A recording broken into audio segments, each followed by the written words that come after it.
He gave everything he had and was left to die alone as if he had never amounted to anything. This is one of those stories that when it ends, you simply can't carry on with your life the same way. Have you ever felt like everything you knew could disappear in seconds? Well, that's what this story is about how sometimes those who give the most are the ones who suffer the most, about how the loyalty of those who have no voice is often ignored, and about how abandonment doesn't choose a species. It hurts, whether in people or animals. Today, you will hear a real story. It lasts, uncomfortable. One of those things that moves us inside, that tightens our chest, and makes us rethink what is really important in life. This is the story of an ox, but not just any ox. He was a companion on the road, on the farm, in the fight. One of those who grew up serving, carrying weight, obeying the call of a boss he never questioned. A boss he followed for years, with a faithful look and a pure heart, even without understanding the human world, even without having anything in return other than straw and tiredness. He knew the ropes like no one else. Hot sun, rain cutting into the skin, and yet there he was, always ready, always firm, day after day, dragging carts, crossing difficult trails, transporting whatever was needed. He didn't complain, because he didn't know what it was to complain. He only knew how to serve. But what happens when the body can't take it anymore? When time takes its toll, when your bones ache, your legs fail, and your breath no longer keeps up? What always happens with those who were too useful? They are discarded. The boss, the same one who once said that the little animal was worth gold, decided that he was no longer useful. He was too old, too slow. It was no longer profitable. It was no longer worth the effort. And then he dropped it. He left it on the side of the road. No pasture, no water, without even a farewell look. He just turned his back and walked away. And the ox stayed there, lying down, weak, not understanding why the one he served the most simply decided he was no good anymore. This is not just the story of an animal.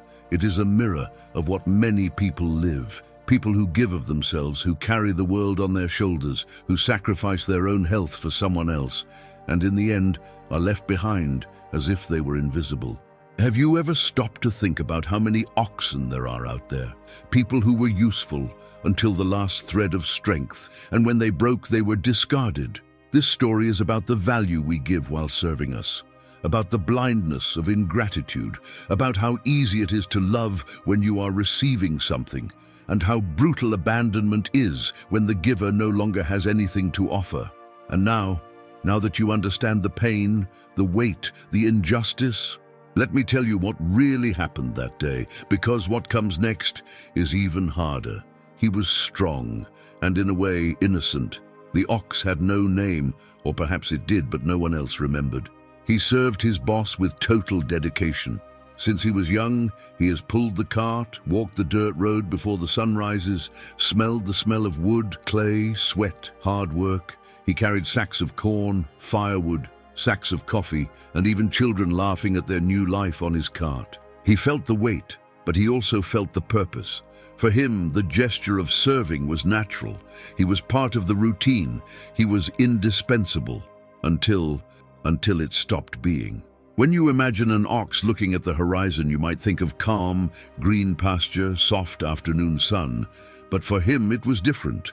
The horizon was mixed with dust, trails, mud. He knew the sound of chains, of creaking wood, of heavy wheels. He knew every turn of the farm. He knew every curve, every steep climb where he learned to resist. He was strong because he needed to be. But no one stopped to see if he was tired. Nobody said, "Thank you." No one asked, "Did you handle it well?" He simply followed, and it continued, as if there was no alternative. The boss, the one he had known since he was a puppy, or at least for a long enough time for the ox to believe in the bond, said he was the best of the oxen. He said this with pride. He said that if I needed it, I could count on him. The ox heard, or at least felt the tone of the voice, and he responded. He responded with patience, with calm eyes, with a body that gave way even when his legs shook with fatigue. He was trustworthy. He was faithful. He was expendable. Before that fateful day, there was a daily ritual. Dawn, wake up the master, start the cart, feed the ox, saddle it, head out onto the road. The ox saw the sun rise orange and red. He saw chickens sing. He saw children run. He saw people hit the stride in life. He saw his boss's sweat, his brief laugh, his plans for the day. He saw his boss's mother on the porch waving. He saw the plantation that was profitable, and he helped make it happen. He carried more than what a bag.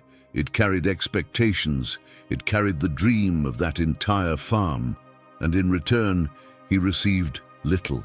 A little hay, a little water, no sweet words, no promises. He took orders and followed them, always. But the simple life of the ox and the simple life of the farm hid an uncomfortable truth. At some point, he would no longer be needed. At some point, the body would no longer react so well. The legs would not be able to support it. The weight would make holes in pain. And he, who never questioned, would find himself faced with something unexpected. Have you ever reflected on how many people, how many animals, how many beings dedicate themselves so much and are simply left aside? How coldly do you turn your back on those who helped build it? Think about this as the story progresses. Today, I want you to imagine another character in this analogy, not the ox, but the boss. He was in a hurry. It wasn't malicious at first. He owned the land, owned the farm, owned the routine. He commanded, and the world obeyed. He measured profits, counted bags of coffee, calculated loads, schedules, and working hours. He was pragmatic, and maybe that's why he didn't see what was next to him. That ox wasn't just pulling power. It was presence. It was a silent legacy. It was what moves when no one is looking. But the boss only looked at the result, just for the income. And income started to fall. The ox took longer. The ox trembled. The ox stopped more often. The ox became a problem. And the problem in today's world is that problems are discarded. The ox that used to pull a cart became a burden. The boss, who previously said, "It's worth its weight in gold," now said, "It's no longer profitable." And the change came slowly, or rather, it came too quickly for the ox. He stayed behind. There he was, in the shade of an avocado tree, watching the cart leave without him. And the routine that previously included him now excludes him. The simple life he knew became abandoned. Do you feel that tightness in your chest? This pain of the transition from useful to useless? The ox remembers, or the silence around remembers, the day when the cart simply didn't come to pick him up.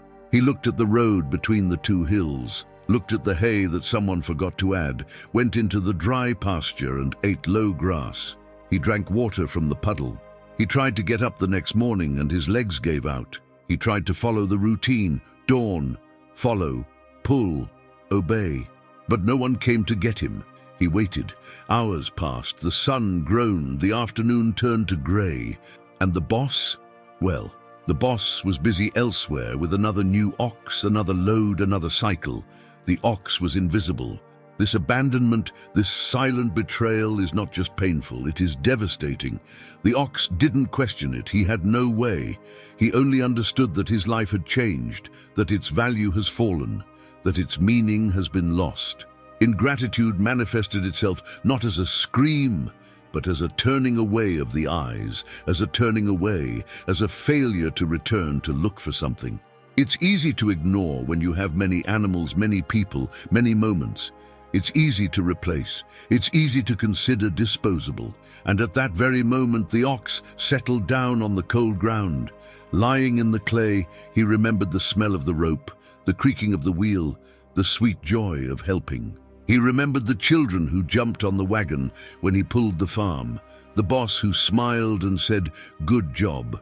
He remembered the reward of relief at the end of the day, hay, clean water, rest. He remembered, and it hurts. Because you remember the promises not made, the looks that disappeared, the "I'm counting on you" that turned into "you get along."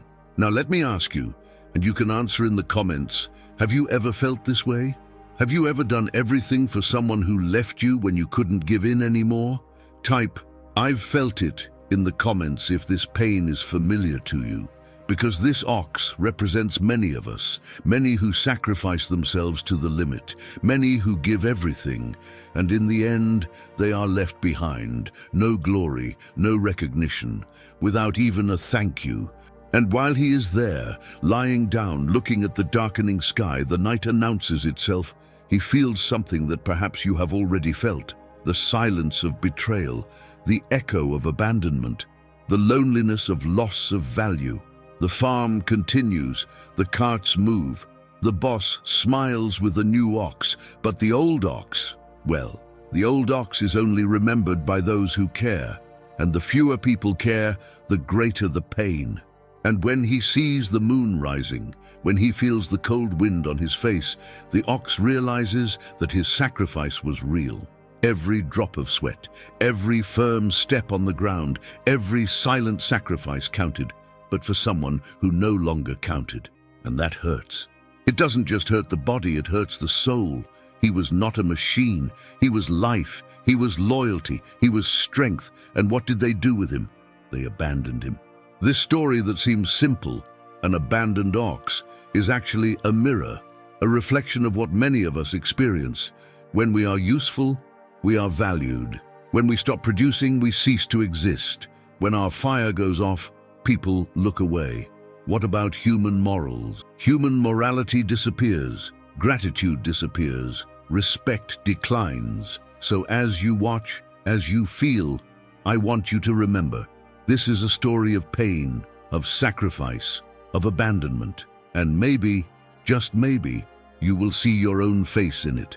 Maybe you see the person you were, or are, or will one day be. And if this resonates with you, comment now. I saw my face in this story.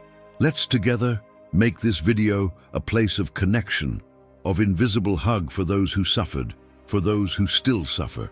But there's still more to tell, because this ox's story doesn't end with abandonment.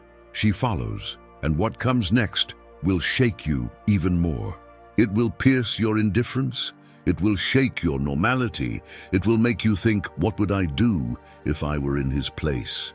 So stay with me, because the part that comes now reveals the real impact of this ignored sacrifice and how it changed everything, even the way the boss sees the world or not. If you are feeling all of this, if your chest is tight, if your eyes are slow to blink, comment quietly, "It hurts me," because here your pain matters. Here your story matters. And together, let's continue on this journey of raw truth and deep reflection. Dawn fell heavily that night. The sky was dark, starless. The wind was blowing dryly, as if it sensed that something out of the ordinary was about to happen. The ox, already weakened, remained lying on the side of the road, its body shaking with the cold, its eyes tired but still attentive. He was waiting. He was still waiting, like someone who refuses to accept that he has been forgotten. He looked at the dirt road as if, suddenly, the boss was going to appear and say that everything was just a mistake, a scare, a mistake. But no one came. It was then, around 3 in the morning, that the cruelest scene happened. The road he once walked for years was now a silent threat. An old car with poorly adjusted headlights was coming too fast on such a dark road. Inside, a drunk man returning from the city after a night at the bar, aimless, clueless, careless. The ox didn't have time to react. He was too weak to get up, too slow to run away.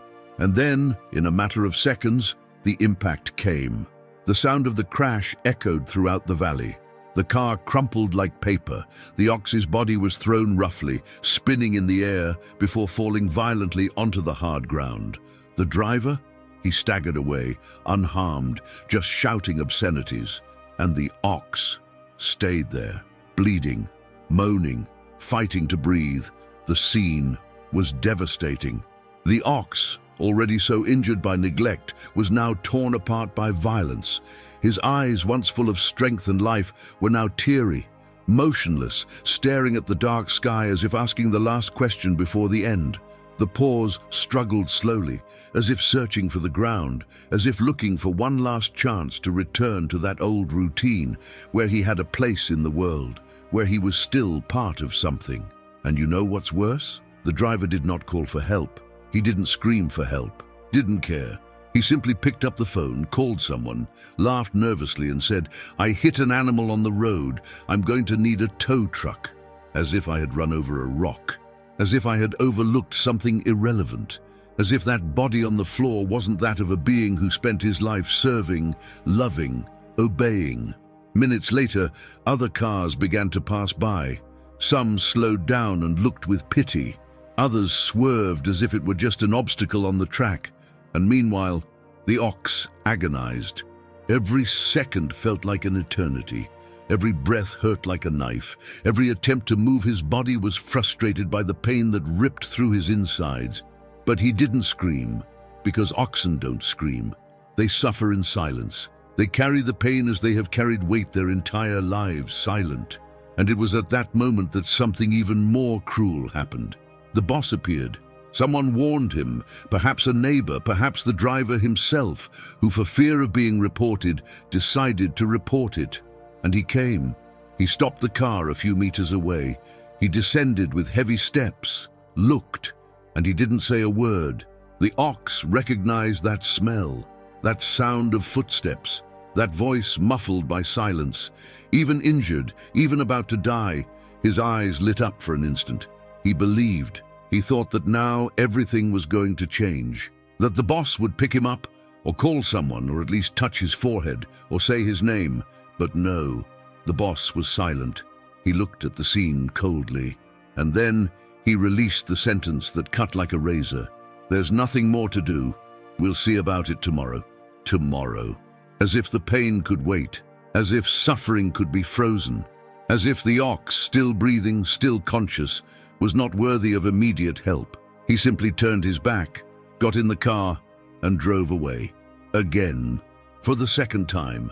Now with more cruelty, but which this time he saw, he knew, he had the chance to do something different, and he chose not to. Can you imagine what it's like to die waiting for someone who has already forgotten you in life? Can you feel what it's like to suffer, seeing in someone else's eyes the certainty that you no longer matter? That moment was the breaking point. It wasn't just the torn flesh there, it was the soul being destroyed. It was the raw knowledge that all the sacrifice, all the dedication, all the loyalty were in vain. It was abandonment with witnesses. It was contempt with a scheduled appointment. The ox stayed there, alone, once again. Only now, instead of thirst and hunger, he felt physical pain. The pain that tears the bones, that crushes the chest, that takes away dignity. And yet, still, he breathed, because deep down, there was still a flame, small, weak, almost extinguished, but it was still there. He looked at the moon once more. He tried to lift his head, he tried to make some sound, but nothing, just the eyes. Eyes of someone who knew the end was near. Eyes that said, "I gave everything and received nothing." Eyes that carried a question that will never be answered. Why? And that's why this story hurts so much, because it's not just about an ox. She's about anyone who has ever felt used, anyone who has ever been left behind, anyone who gave everything for someone, and when they needed it most, heard, "We'll see about that later." If this part touched you in any way, comment now, "I saw this scene." Or if you've ever felt this pain in your skin, say, "I was the ox." Let's make space for those who carry these marks, for those who have experienced this type of abandonment. Comment on what you felt, and if you want, share it with just one word. Sometimes one word is enough to say it all. Now, take a deep breath, because what comes after that is even heavier, and I need to tell you, but only if you can handle it. The dawn dragged slowly, as if time felt sorry for moving forward in the face of so much pain. The silence around was deafening, interrupted only by the sound of the ox's heavy breathing. He was still alive. He still resisted, but not like before. Something inside him had already broken, and it wasn't just his body. Dawn arrived coldly. The sunlight didn't bring warmth. It only further revealed the harsh, raw reality of the situation. The ox's body was dirty, bloody, with deep marks of abandonment. Dust began to cover the open wounds. Flies circulated shamelessly. And the road, that same road he had walked so hard for years, now ignored him. Nobody stopped. Nobody helped. Nobody cared. In the hours that followed, he remained there, silent. A silence that screams. A silence that begs. But no one listened. He tried to crawl, tried to move one of his front paws, tried to change position. The body no longer responded. It was like being trapped inside yourself, alive but trapped. Trapped in suffering, stuck in pain, stuck in the memory of what was and what would never be again. During that whole day, the world was spinning outside. The city woke up, the workers went to the fields, life continued in its merciless rush, and he stayed where they left him, like a discarded object, as something that lost its function and therefore also lost the right to exist with dignity. The hours passed slowly, the heat was increasing, the ox's body burned on the outside, while inside it slowly went out, like a candle fighting the wind. And still, he didn't give up. Because giving up was for those who had a choice, and he never had a choice. He was born to serve, he lived to obey, and now, even on the brink of death, he was still there, waiting for someone to see him. That someone cared, that someone would come back. In the following days, the situation worsened. He didn't die right away. He didn't have that privilege. Survived for days. Days of hunger, thirst, pain, fever. Days when the body no longer moved, but the mind still remembered. He dreamed of the times when he was useful. I dreamed of the smell of the farm, the sound of the cart, the smiles of the children. I dreamed of the time when I was still part of something, in which he was still someone. But every time I woke up, it was the same reality: dust, loneliness, abandonment, and that was the worst punishment. Not death itself, but dying little by little. The disappear in silence, being forgotten while still breathing. Have you ever felt this way? Have you ever had the feeling of being alive, but invisible? It is at this point that the story becomes unbearably human, because what this ox felt, many of us have already felt, when we are discarded by those we trusted most. When everything we build seems to have no meaning. When we wake up day after day, hoping that everything was just a nightmare, but it wasn't. For months, Lucas woke up expecting everything to be a nightmare. He wasn't the ox in the story, but he was his reflection. Because the pain of abandonment has no kind, she settles in from me same way in any heart. Lucas, still a boy, saw his father leave. He saw his mother cry. He saw the house lose its color. And from one moment to the next, everything he knew fell apart. The smiles disappeared. The games are over. The food started to run out. Hope withered. He tried to follow. He tried to take care of his younger brother. I tried to study. He tried not to let his mother see that he was also falling apart inside, but every day was a battle, every morning a war against emptiness, every night a repeated nightmare, that of loss, that of abandonment, that of impotence. Just like the ox, Lucas felt discarded, not for her mother, not for her brother, but for life, for the absence of a father who never returned, for the neighbors who only criticized, for the friends who disappeared. He carried a weight on his back that wasn't his, and still he continued, not because I wanted to, but because I had no choice. He remembered the time when the house was full, where the smell of lunch filled the kitchen, in which the mother's laughter was common. But now there was only silence, a painful silence, a silence that screamed, a silence that, like the ox's, said everything that words couldn't. And with each attempt at reconstruction, frustration came. Lucas made the bed, washed the dishes, helped his brother with his homework. But nothing filled the hole inside him. He tried to occupy his mind, but his heart, he couldn't fool it. He was tired of pretending I was fine, tired of hiding the tears, tired of carrying the world without even having someone to say, "I see you." Can you imagine this? A boy and an ox. Two different beings, living different stories, and, at the same time, exactly the same pain. The pain of not being seen, the pain of being useful until you break, and then being ignored, the pain of giving everything and receiving silence. That's why this silent fight hurts so much, because it is lived in the dark, in the invisible, in the unspoken. Because those who look from the outside don't see it, don't understand, don't imagine, but those who live feel every second as an eternity, every morning as a challenge, each breath as a test of resistance. And maybe this is the moment for you to stop and think, how many are around you fighting in silence? How many are living exactly this right now without anyone noticing? If you have ever experienced something like this, comment, "I felt this silence." Or just write, "I understand this pain." And if you know someone who lives this, tag them here in the comments. Sometimes all she needs is to know she's not alone. He was still there, breathing deeply between the silence of pain and the weight of oblivion. The days passed. The body already delivered did not react. The soul, it screamed, but there was no answer. And it was in this abyss of loneliness that something unexpected happened.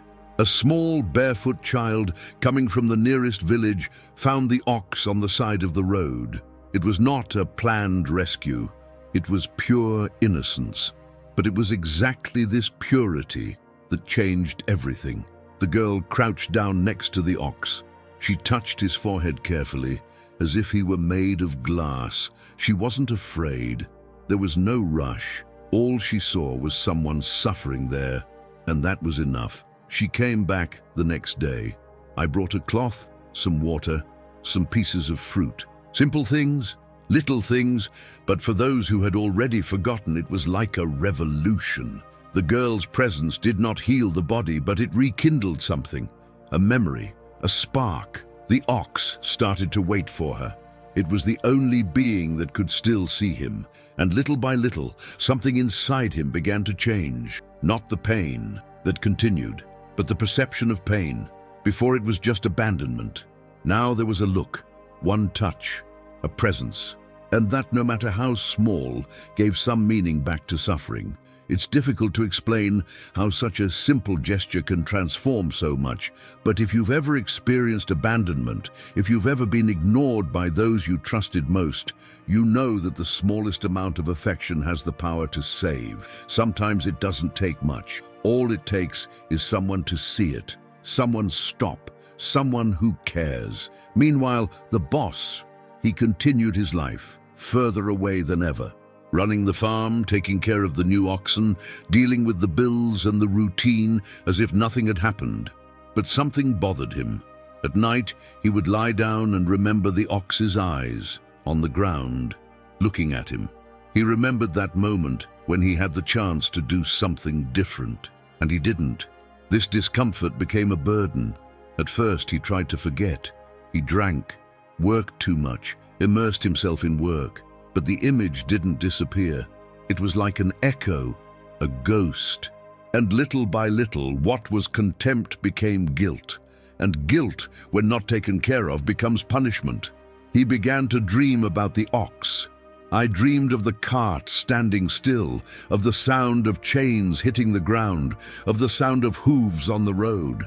And above all, with the eyes, those eyes, they came back every night.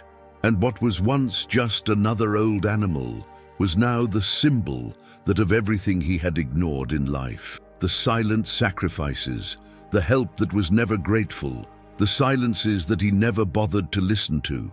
Days later, tormented, the boss returned to the scene of the accident. The road was quiet.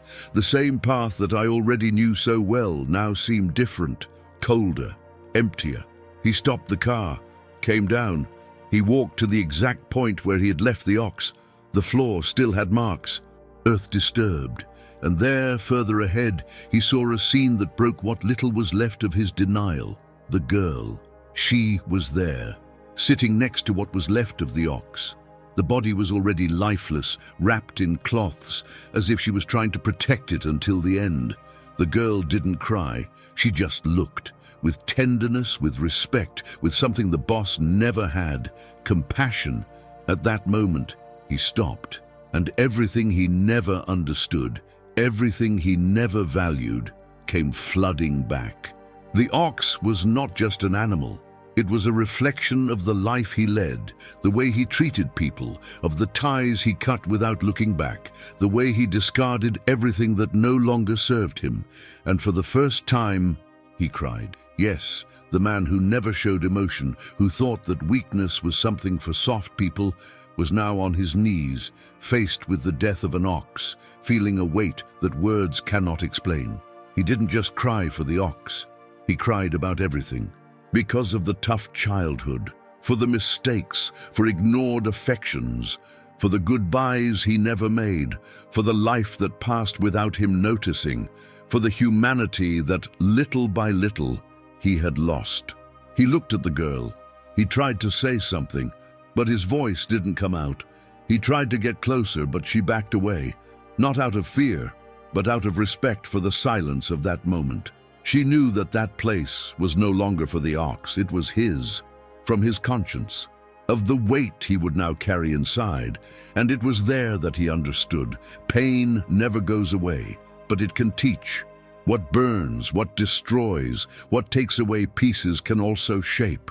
You can open your eyes. It can transform. He came home different, quieter, more introspective. He began to notice the small gestures, in the eyes of the employees, in farm animals, in the words he said. It started to change, little by little. No rush, no show, but it changed. And Lucas found solace where he least expected it. He crossed the girl's path, and she, without knowing it, taught something that no one else could, that care transforms, that even in the darkest days someone can bring light. And he, who carried so much weight on his back, began to see that there was a way out, that pain didn't have to be the end, that he could, little by little, rebuild himself, not like it was before, because that would be impossible, but as something new, as someone who knows what pain is, and that's why he chooses to be easier on the world. And here is where I ask you, what about you? What would you do if you lost everything overnight? Have you ever looked into someone's eyes and seen the pain of being forgotten? Have you ever found yourself trying to prove your worth to people who never really saw you? Have you ever given everything for someone and in the end were left with nothing? If you have ever felt something like this, comment, "I understood this lesson," or type, "Pain also taught me." This space here is for us to open our hearts, for us to understand that stories, no matter how sad they are also bridges, bridge for reflection, bridge to transformation. And if you know someone who needs to hear this, share. Sometimes a story can save. Sometimes a simple reminder can stop someone from giving up. So write in the comments, "I am that bridge." Because if this story touched you, maybe it can touch someone else too.